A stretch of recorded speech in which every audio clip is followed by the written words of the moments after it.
Hey friends, welcome back to another live stream exploring Adobe Lightroom. We're going to be exploring a few of the portraits you haven't seen yet, and we're gonna explore some of my favorite tools. Hi, my name is Sin Lagos. I am also a photographer, a self-taught photographer, possibly in the same journey as you are now. A long time ago, the whole decade now, it's kind of wild to say. But yes, I decided to explore photography on my own just for fun. It has now given me so much bounty back. And I hope this can help you find a new love for photography if you've lost it recently, a inspiration for photography if you just want to get started on it. I love Adobe Lightroom. I love getting lost in the editing zone. And here on Medium Unlimited, I love exploring different mediums because I myself love exploring different mediums. So soon enough, we're not going to be exploring photography anymore. We're going to jump into design. So get ready for that in upcoming streams. In the meantime, let's chat a little bit. All right, folks, jump on the chat. Let me know where you're joining from. Let's get to know each other. Again, my name is Sin, short for Cynthia. So I have been exploring some of these portraits with y'all live here on Medium Unlimited every Wednesday. And we've been doing really well. We've been doing some really cool stuff here. So I want to share with you some of the progress and some which we will be exploring here today.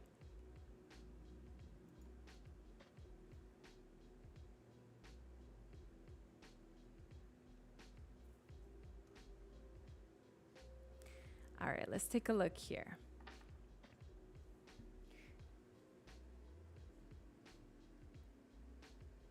And I'm looking at the chat on YouTube, on Facebook, and on Behance.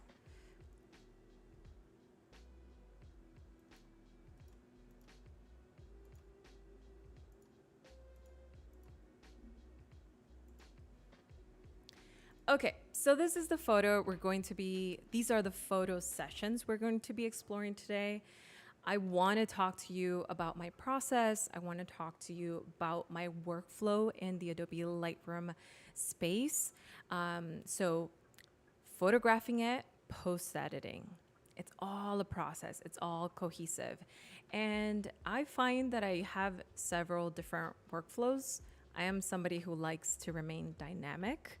So, my editing workflows are no different. So for those of you who haven't subscribed to my YouTube channel, that is where we're going to be sharing all of the schedules for upcoming streams. And by we, I really mean just me, myself, and I, because there's a lot of folks. There's a lot of things I do here, folks. All right, so subscribe on the YouTube channel because in here we're going to be diving in the coming weeks into design. So if you're intrigued about design as well, for me is so vital because it helps me share my work in a way that feels just perfect for me. It feels right. It feels professional. It feels like I'm honoring my work. And so we will be exploring more of that here on YouTube on the Medium Unlimited show. So definitely check that out on YouTube.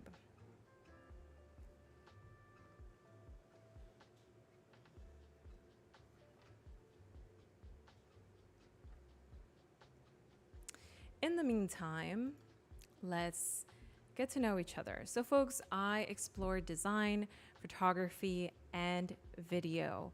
I love, like I said, to remain curious and dynamic in my space because I get bored really easily. I think I'm one of those people. And I really enjoy exploring different mediums because it keeps it new and it keeps it exciting. And thankfully, my field is very, very thrilling. It's often changing, it's often intriguing, always at the cusp of new technology. And as you may know, I absolutely love and I'm so curious about AI and what that will mean for us as creators, but most of all as artists. I think we call ourselves content creators so much these days. I really detest it. I wish that had never existed, that word, content. Don't get me started on that. But we're artists at the end of the day. We're artists and we love to create because we love to make things. So I love exploring different mediums in order to make and express myself. So I hope that this space can inspire you and invite you to do the same. I invite you to mostly remain curious and above all, experiment. That's always the motto that I follow for myself, and it really works out.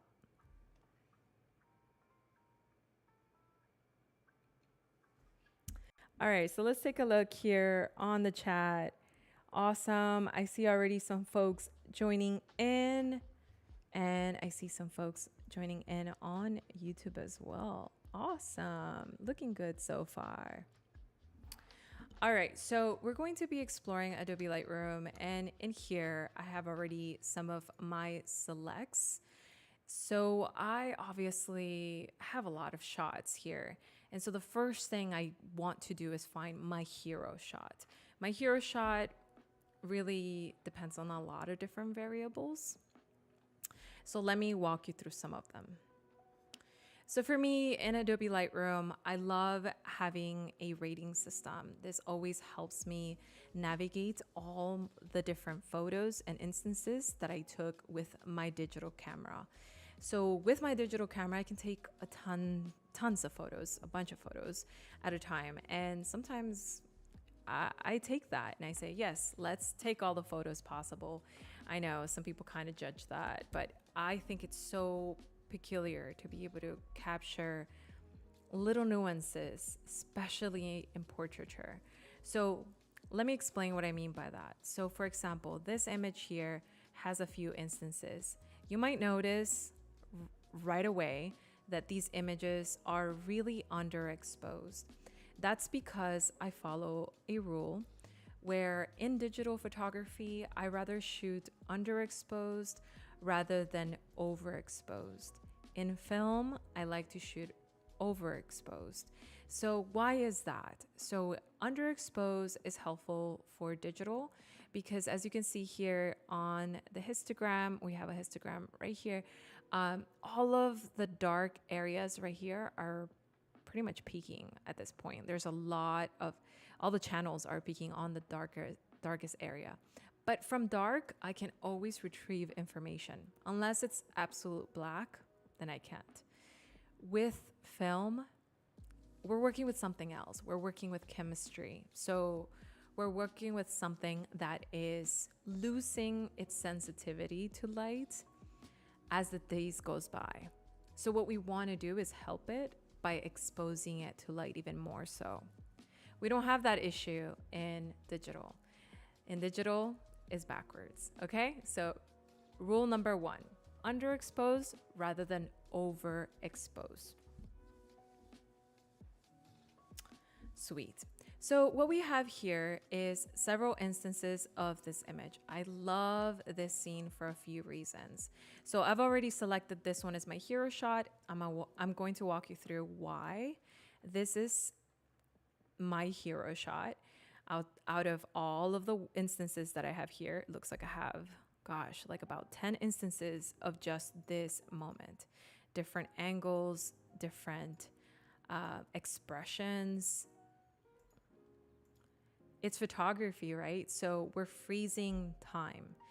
And when it comes to a person, especially somebody who I just met, somebody who I'm trying to get comfortable in front of the camera because they're not by default models, this is just a moment that needs to be captured in an instance.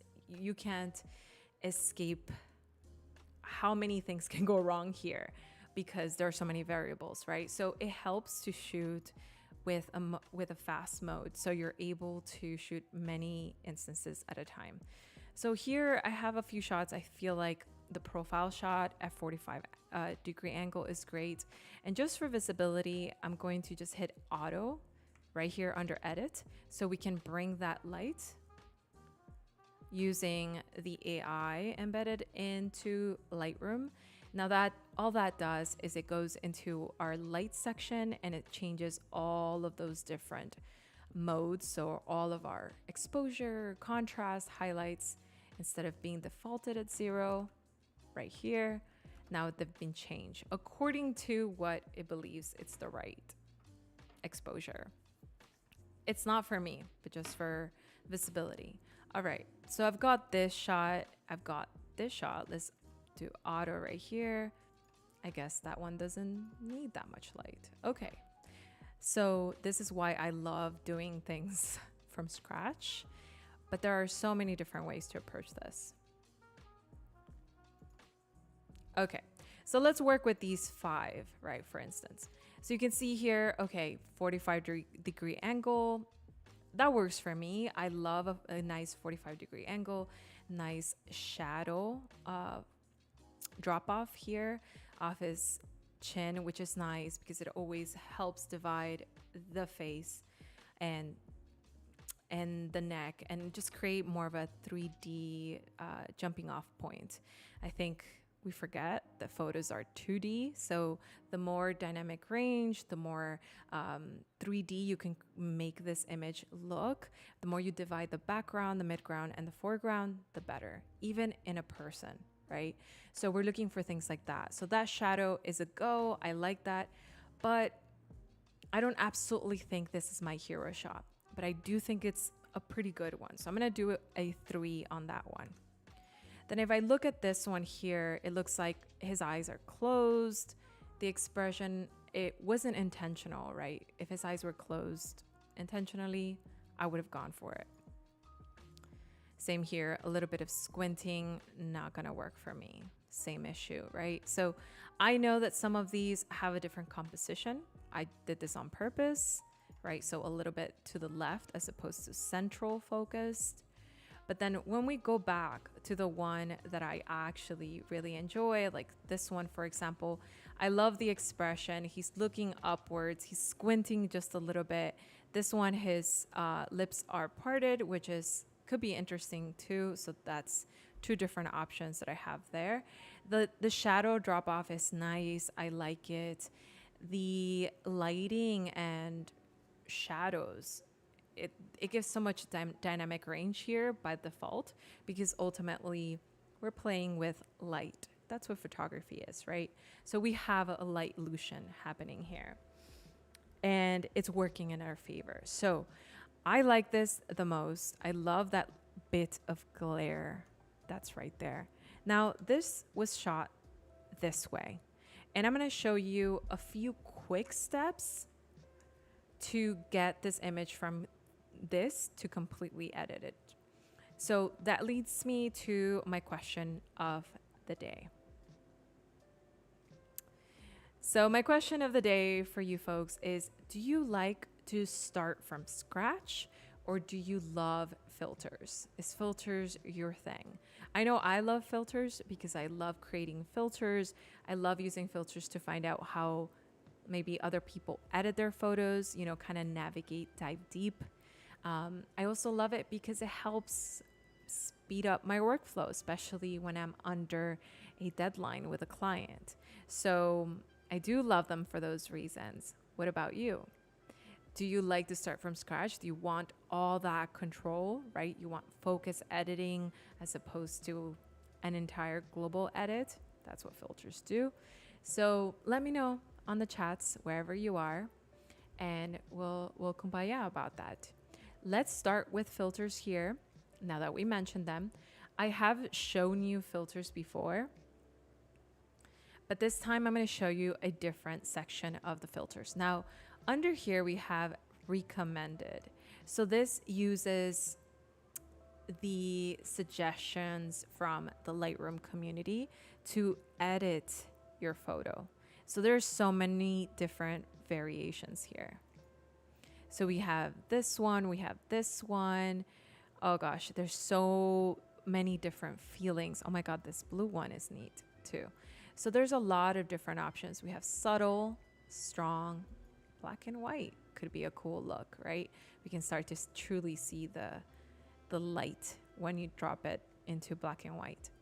But then under here we have premium. Now this is only for Adobe Creative Cloud subscribers. You're going to have access to all of these filters, which were basically filters that under consult with other photo editors, they came up with these varied set of filters for different scenarios. So we've got adaptive filters for portraits, just to enhance your portrait, for example.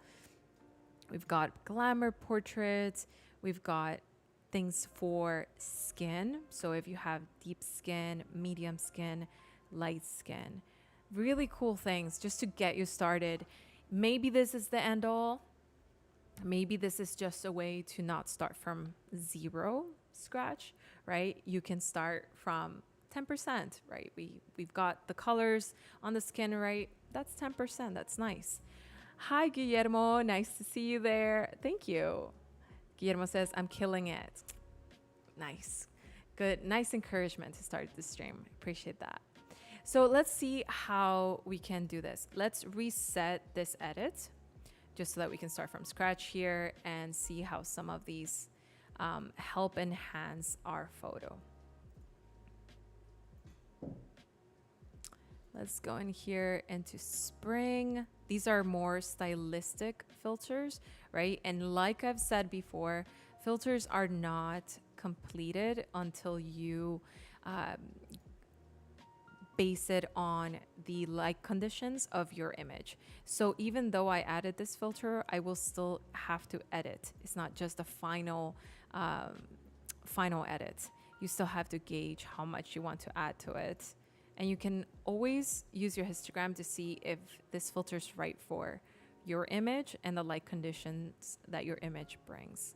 But there's so many opportunities here to explore different styles, different themes in photography, right? Like look at that, just based on those alone, there's so many variations.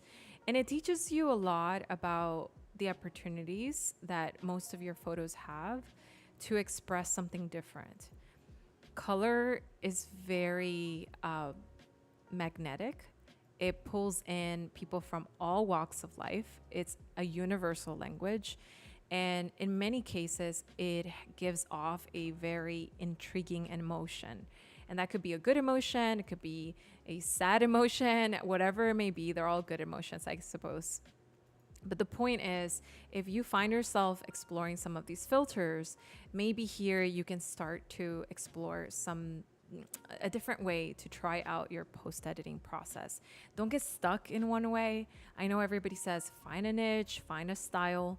But in reality, being an artist is about exploration, is about experimentation, is about testing, failing, trying again. That's truly what being an artist is. So it kind of depends on you. If you are developing a brand, that makes sense. That's now a brand. That might require consistency, having the same exact style time and time and time again. But if that is not what you're doing, if you want to honor the artist experience, you got to try different things. That's my philosophy. You're welcome to to let me know what your philosophy is. How have you succeeded in your photography journey? What kind of mindsets have helped you navigate photography as a craft? I always found myself navigating a different one in different seasons of my photography journey.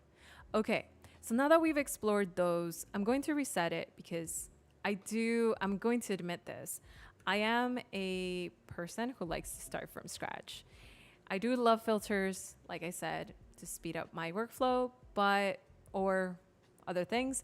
However, my cup of tea, my favorite thing is to start from scratch. So let's do that, right? Okay, so here on the right-hand side, we're going to start by reshaping this light.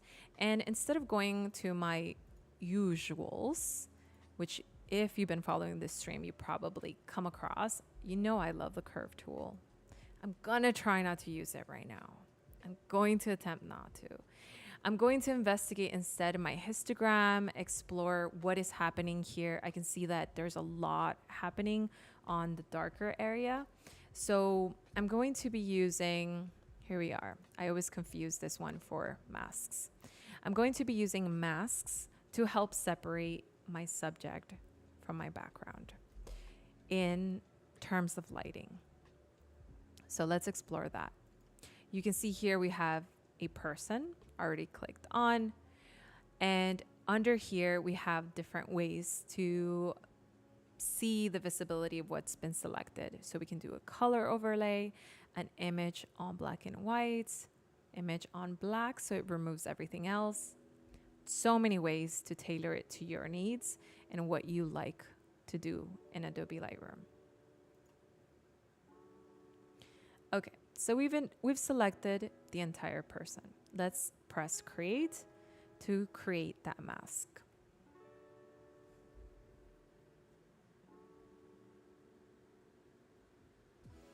Awesome. So as we are here with our mask, we get all of these different settings. All of these different properties are right here for the taking. They're all available for us to modify this particular mask and only that mask.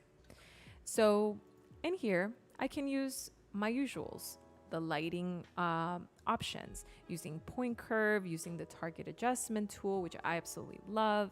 Let's try that out, right? So we're gonna be shaping the lights. So what we wanna do is create as much dynamic range as possible by doing selective and focus editing as opposed to global edits. So what I mean by that is I'm not affecting everything. I'm affecting just a few things at a time. And this helps me control the output.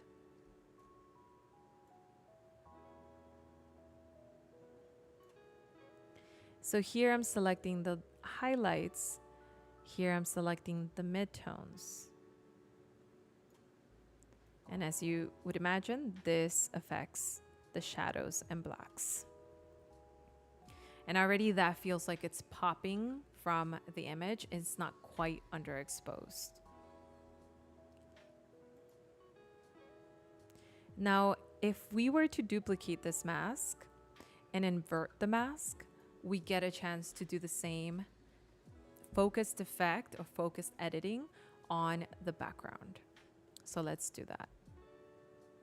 Again, using the target adjustment tool and targeting different light tonalities. So shadows, midtones, highlights. And so this is a different way to manage your lighting and reshaping the lighting within your image.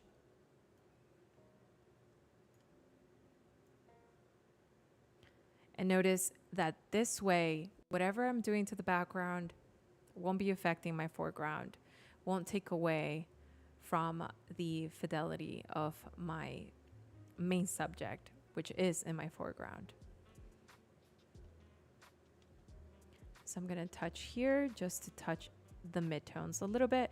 And you can see here, if I start to peak on my highlights, right? So that starts to cut off. I have it set so that I have visibility over that. We don't want to peak. That's about as far as I want to go.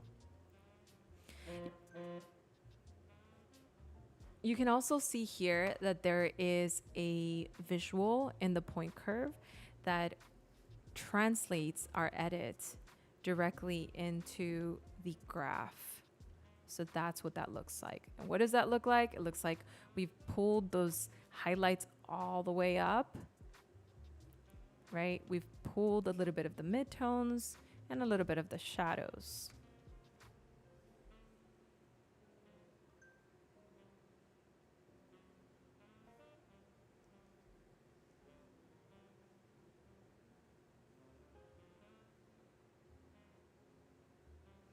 Let's put that on Do Not Disturb, my friends. If you want to find me, I'm here on the chat. All right, so I'm liking this so far. What do we have here? Here's our before, here's after.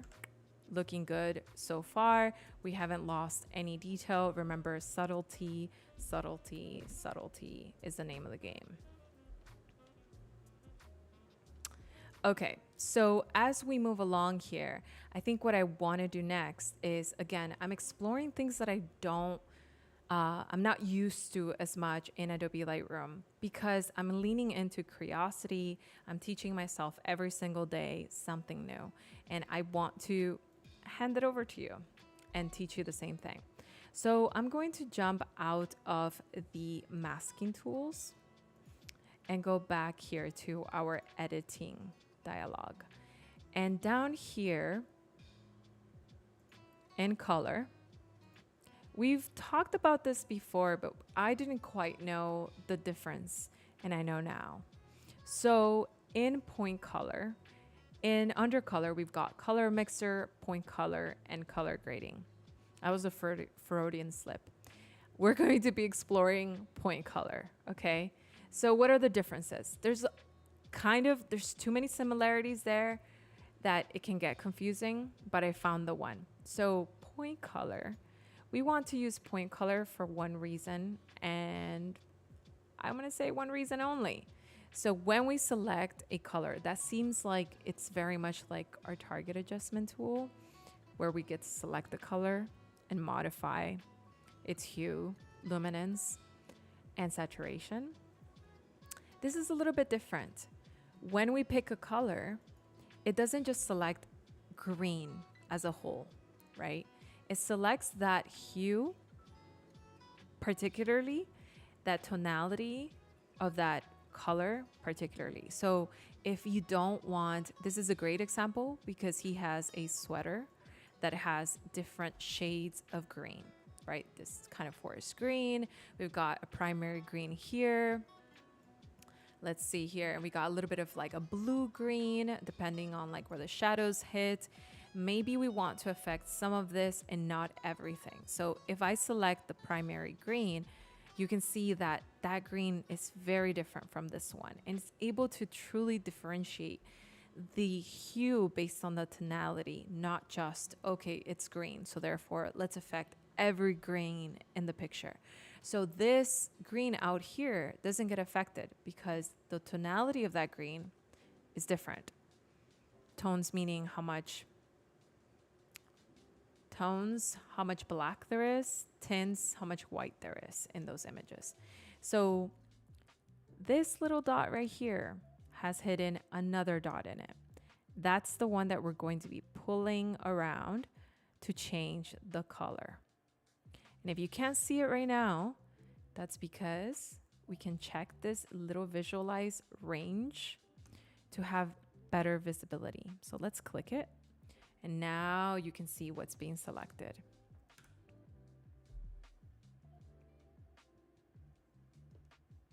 There's the question in case you need a reminder. Presets or start from scratch? All right, let's take a look at this. That's the color that we've selected so far, and it's able to denote that this right here, this green way out here, it's not quite the same tone of green. So that just makes my editing that much more precise. Do you see the difference? That's what is helpful about point color. So as we navigate the options here, we've got visualize range. We can start to see and dictate really what part of that color can be selected. So under point color, we have point color hue range, basically the range of that hue, the saturation range, right? And the luminance range. To further select only the color that you want. And you can see here, if I expand that hue range, it begins to select that outermost layer. But if I make it more specific or smaller, in this case, you can see the levers right here, then it starts to reduce how much green is being impacted, and therefore protecting all those greens out here and just focusing on the sweater.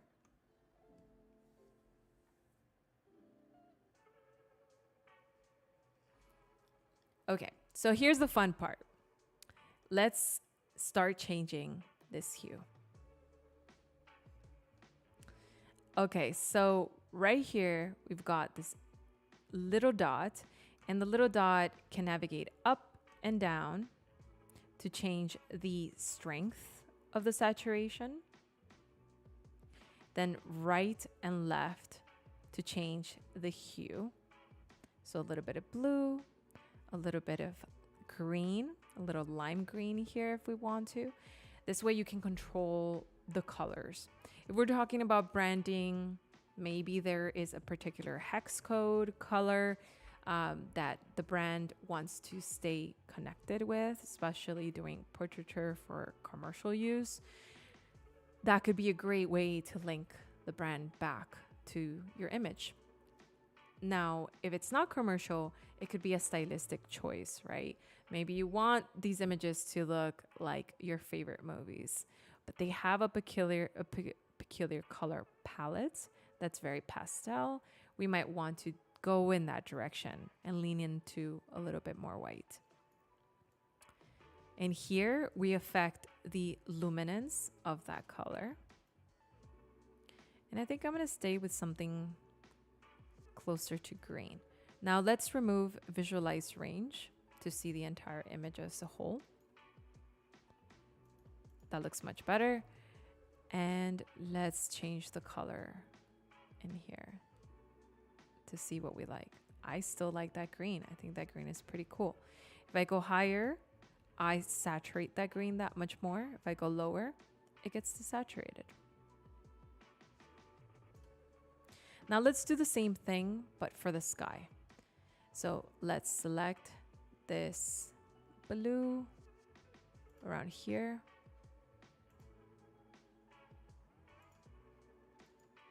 All right, so as I select that blue, it tells me, in fact, it's very gray blue. There's a lot of darker undertones, right? So it's more of a tone in here, but we got that color selected.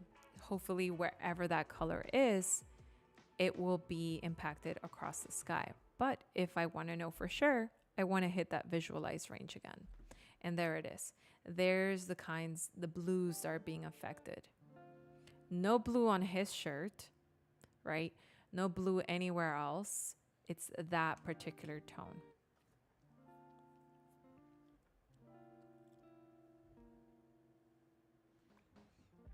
Okay, so then I can find the same little circle, go up for more saturation, go down for less saturation, go right to change the hue across the color spectrum, not the entire color spectrum, all the cool colors here, and go left if you want to lean into that kind of green tint, which we love, of course. Let's remove visualize range. Now you can see how that's changing. So let's take a look at what that before used to look like. Now let's look at after. So far, so good.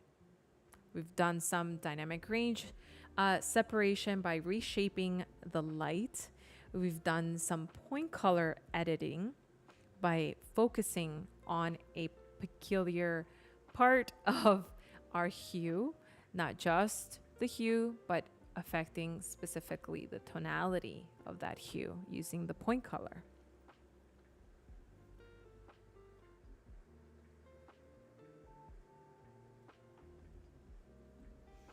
And as we move along here, I can see that I want to make a few more edits. Now this is still following the order of operations that I often tend to follow, which is affecting first the light, then jumping into what is the color style.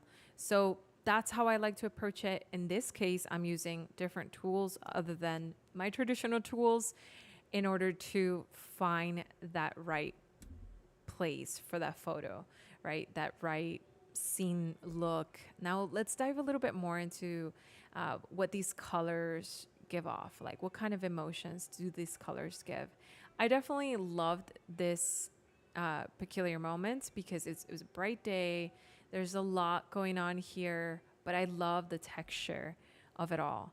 And it does have a lot of color here, right? The technique is definitely color forward.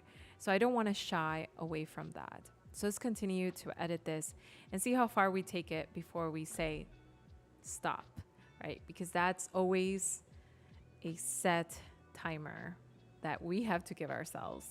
Otherwise, we will be editing this to no end, okay? So let's dive more into this edit. Okay, so as I'm looking at this, I definitely think I want to dive into the midtones and paint a little bit of color within those midtones.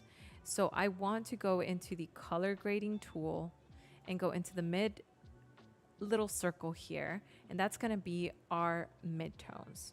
Within here, you're gonna find a familiar little dot, which helps us navigate the color spectrum.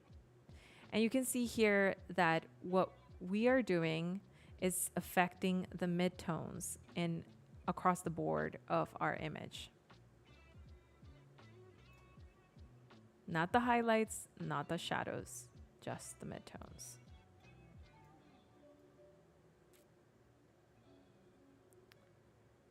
And you know, who wants midtones that are totally gray?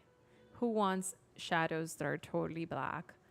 A little bit of color can be nice.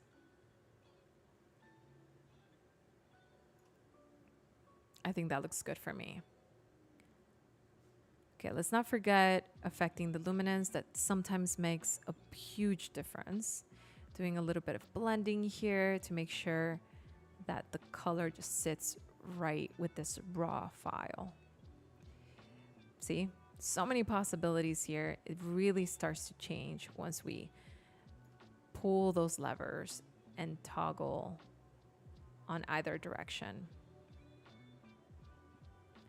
I'm liking that. It's starting to feel a little bit warmer and still having that hyper contrast, which personally is one of my favorite things. You will find it across the board in my photography. If you don't want that hyper contrast, I suggest you visit the shadows section or the black section under light to bring that up a little bit and maybe find more detail, more texture, which is always great.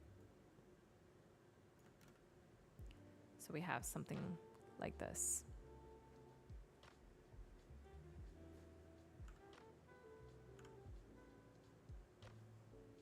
That's looking good. Now, what I'm going to do is copy that setting and paste it on my 3 rated image, because although I didn't love this image, potentially that edit can help change my mind. So let's make sure this one's reset to start, or Command R. Yes, Command R. And let's press paste. There you go. So this needs a little bit of help when it comes to the lighting source. So let's use that target adjustment tool to bring up the lighting.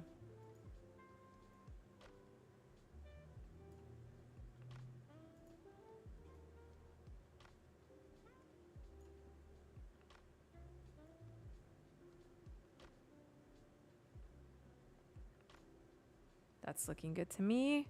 All right, so now this is bumped up to a 4 rating as opposed to a 3, right? So I'm liking this photo a little bit more. I definitely think the composition can use a little bit of help. So I'm gonna jump into the composition and decide once and for all whether this is going to be center focus, focus to the right. What is the theme I'm after? I feel like all my images for this series were center focus. So I keep thinking that's probably the right answer here, but it's really up to you there. All right, that's looking much better. Now it's gotten upgraded to a 5. So we went from this to this. And that's not even showing the cropping part, but it's definitely an improvement. So now we've got 2 5 stars, and now we can start exploring some of the other compositions in here as well. So let's go over to some of these compositions and talk about what happened here. What was the focus? So I'm going to reset this one. Maybe I don't want to reset it. I'm going to show you what this looks like. Okay. So in this composition, as you can tell, I love doing a composition that feels clean in terms of the technique, but complex in terms of the subject matter. Do you see it? Okay. So what I mean by that is there's so much texture here. In Texas, there's a lot of texture. It's really hard to find very minimal spaces. I love minimal spaces. If you know my work, you know that I have been exploring Art Deco architecture since the start of my career. I've been exploring its relationship with the people that live in those neighborhoods, and it lends to a lot of minimal photography. However, I'm trying to lean into what Austin, Texas has to give without shying away from it. And what I'm noticing is that there's a lot of texture, and that often kind of just takes me, I don't know, it's a little intimidating for me, right? I'm not a nature photographer. It's really, really hard for me to find too much complexity and fall in love with it. So what I've chosen to do in these scenarios is to use my techniques as a photographer, employ every technique I have, and find some kind of order in the chaos. So in this case, in this photo right here, let's go to the original. And in here, I can see, or you can see, how much I already started creating the composition for this image. So I wanted him to be in the center. I wanted symmetry, not asymmetry. We've got enough disorder here. Like, there's just too much chaos. So I want symmetry. So both the palm trees here are playing a role in creating that symmetry. I wanted him really, really centered, and I tried as best as I could to make that background square feel very, very much symmetrical too. Now that's something I can modify using generative fill tools if I choose to make it that much more pristine. But I kind of don't think it gets in the way. There's definitely options for that, right? But what we're looking for is almost a perfect composition in all of these imperfections. There's just so much happening here, right? Even the house in the background is a little bit asymmetrical for my taste. So I'm going to try to help this mission by cropping even more so in a symmetrical center stage kind of way. So let's do that. And I definitely wanted to make this feel like a movie. So 16:9 looks good to me. Cropping at just above the knees is a comfortable place for me. I think that when you crop like this, it looks a little bit weird. It's like something's missing. Was that an intentional crop or was it not? So you definitely have to keep that in mind.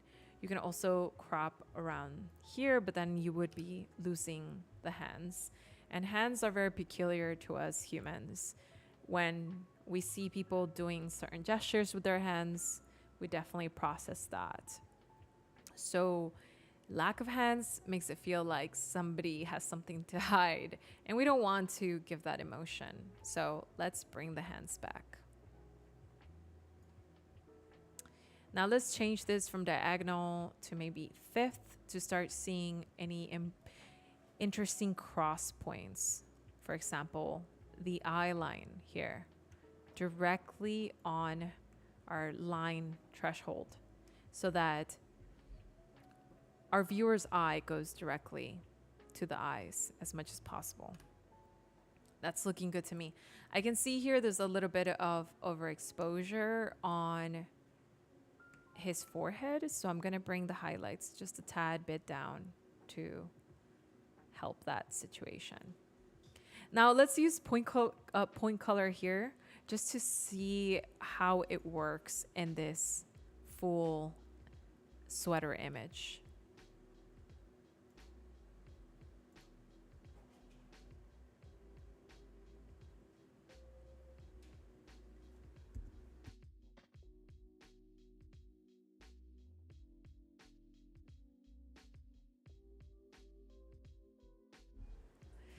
Okay, so let's grab the point color tool here and jump on to this hue right here.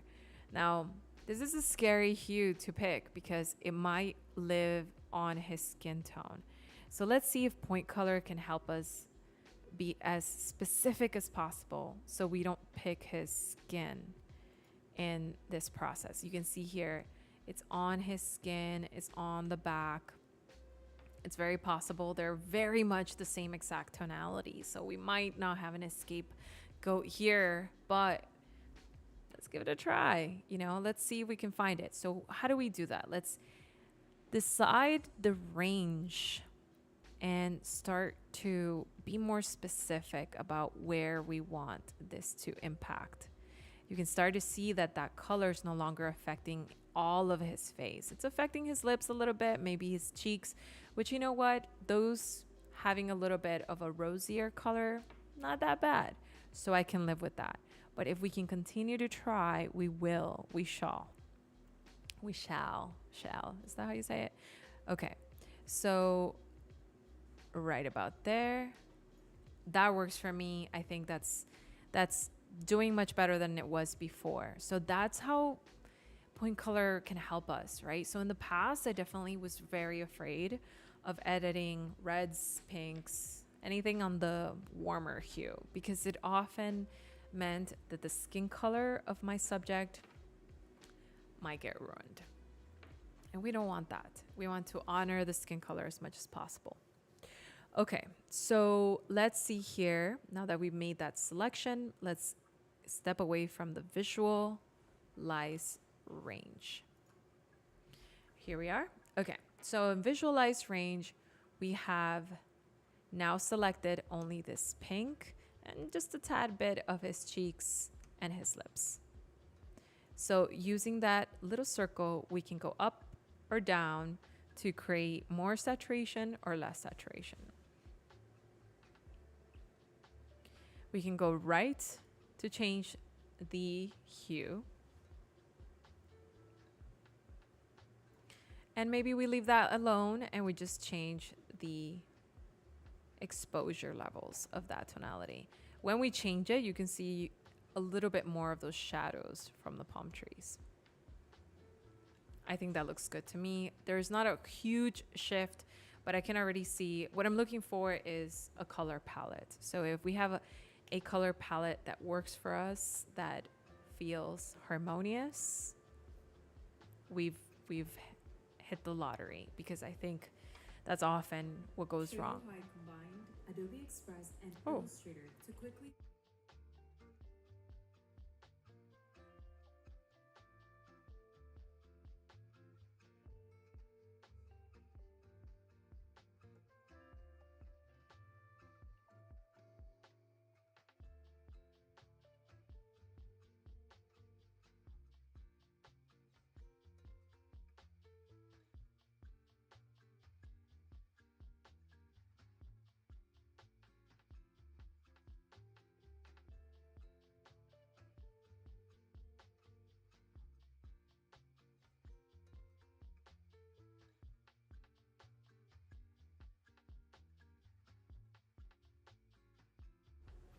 Okay, I don't know about you, but that spooked me. That was just my YouTube channel just going off on its own, hearing my own voice. Weird.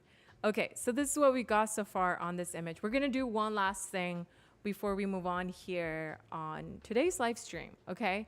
So I wanna do one last thing here. This is one of my favorite series of portraits, along with the other Portrait with Friends series.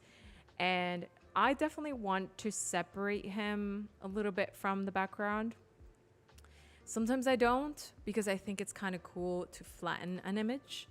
There's something really intriguing about it. What is it about it? I don't know. I think it's because it's 2D, we want to make it 3D, and sometimes we just want to flatten it as ever. And film nostalgia tends to have that in it. So whenever I want to keep an image flat, then I don't have too much depth of field. Maybe it feels like a phone photo because everything's in focus. When I want to separate, I definitely add that depth of field. And sometimes I don't make that decision during the photograph, taking the photo. Sometimes I get that option in post-production. And let me show you how I can take this and blur it just a little bit more to separate him from the background in post.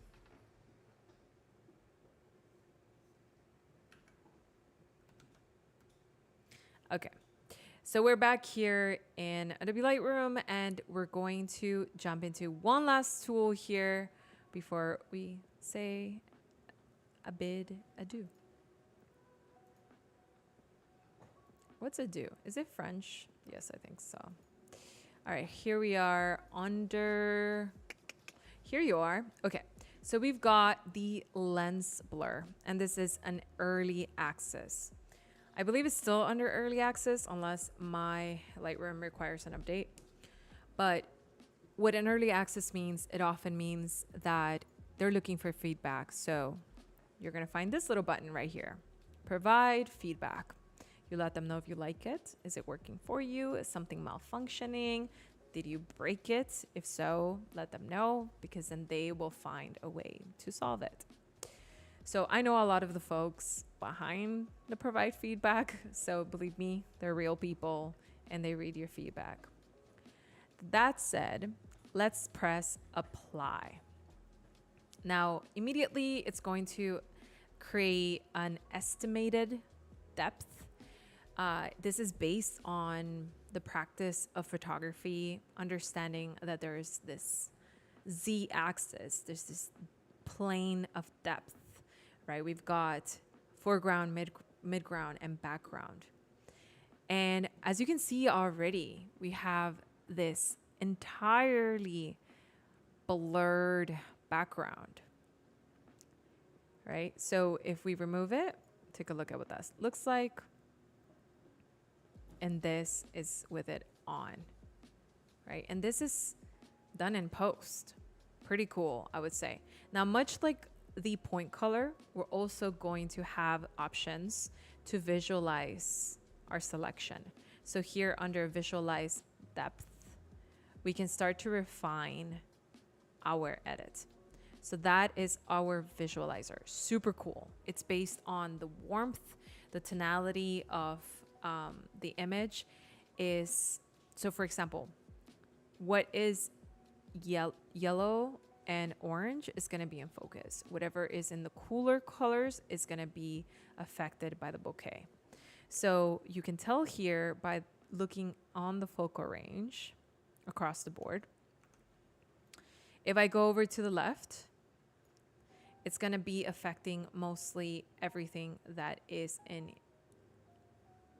yellow, white, and the warmer colors. So you can see it's taking a little time. Let's remove the visualize depth so we can see what it did.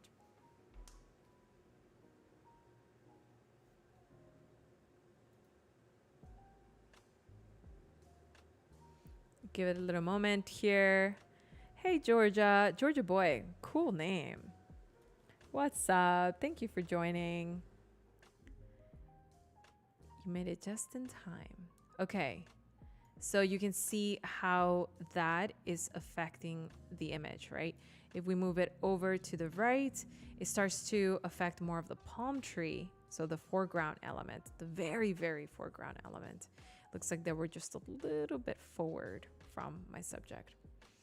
I definitely want to honor my subject the most. So there is a tool to make sure that I don't have to do that manually. So I can press this little character right here. And that's immediately going to move this selection box to wherever your subject is. And that does a precise edit. That looks nice and clean. Okay, now the last thing I want to share with you about this is what types of bouquets we can select. So I want you to pay attention to the bouquet texture. Now, if you don't know about bouquet textures, maybe this could be a cool introduction to them. A lot of bouquet textures come from lenses, right? So lenses being a little bit faulty, but us being artists embracing them. Old lenses, vintage lenses tend to have different things too. So for example, under here, under blur amount, we're gonna find the circle bouquet, right? So that's the one at the very start. And if you pay attention to how this gets affected, it starts to gain a little texture. Then we have the bubble bouquet, and that is just slightly different. I wouldn't say it's totally different, but you can see how much it changed there, right? Let's look at it as a whole. You can see that there's so much texture there. And as you know, I'm striving for a little bit less texture. That might not be the one for me. However, just for demonstration's sake, you can start to see how that affects it. Let's pick the 5 blade. This one is commonly seen in vintage lenses, right? So let's pick the 5 blade. It takes a little bit. It is a very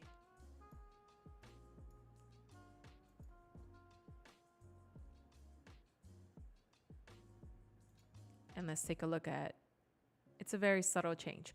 Okay, yes, that one, I kind of like it, you know? It looks really good to me, to my naked eye, but it all depends on your taste. Now let's pick one of my favorites is the donut, right? You can call it the ring. I call it the donut. And it's going to take a little while there to shift, but you can start to see how that changes. It's super cool when you use it on night photography because you can truly see the circle. So you can see it here. That's a donut right there. Do you see it? Here we are. Let's do the hexagon. This is a good one for visualization. You can see that turns into little hexagons. And lastly, we've got the cat eye. So take a look at that circle right there. And give it a sec. And that turns into a cat eye, which is so cool. That's usually used during when there's like vignetting in certain lenses. You will see the cat eye in your bouquet. So if you've never seen that, I dare you to go investigate the photos that you already took with a lot of depth of field and see how those lenses that you're using reflect in the bouquet. Do you have a donut? Do you have a cat eye? Do you have a hexagon? You know, very cool to dive deeper into your own photos, your tech, your post-production process. So as you can see, this image already feels a little bit more transformed using that depth of field, using the lens blur, which currently it's early access, but I'm already loving it. Are you? These are awesome.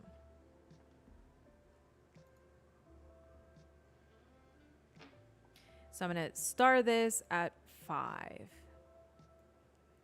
and I'm loving it. So now that I am ready to export, I would select each image that I edited, right? So here in these images, we were able to explore the masking tools, the premium filters that are available. So we don't have to start from absolute scratch as 0. I'm a fan of starting from scratch, but not at 0, right? And we have also explored a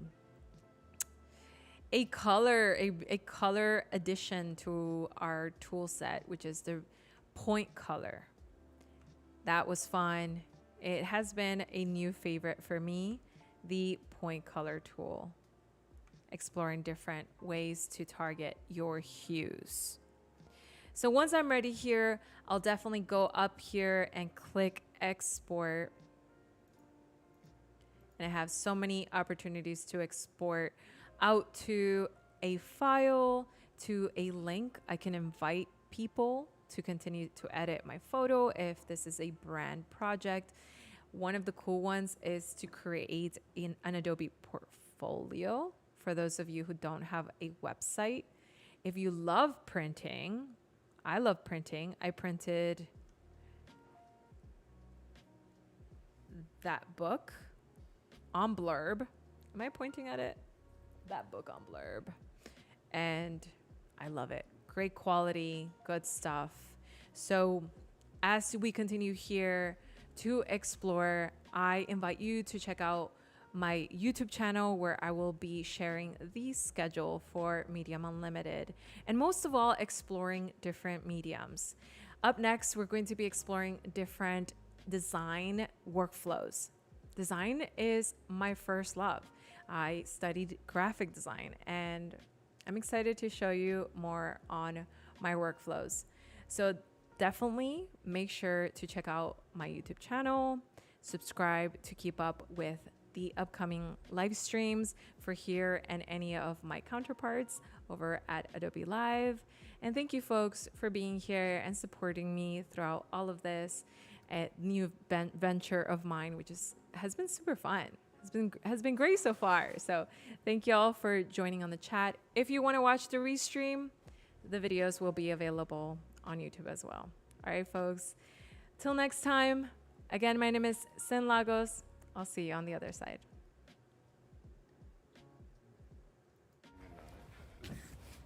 Danger. Danger. Danger.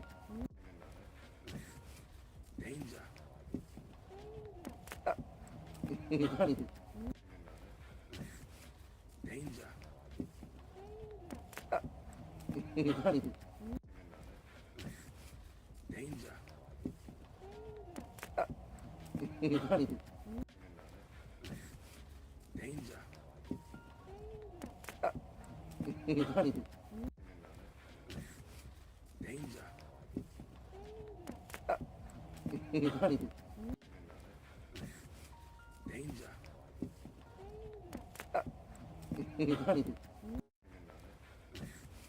Danger. Danger.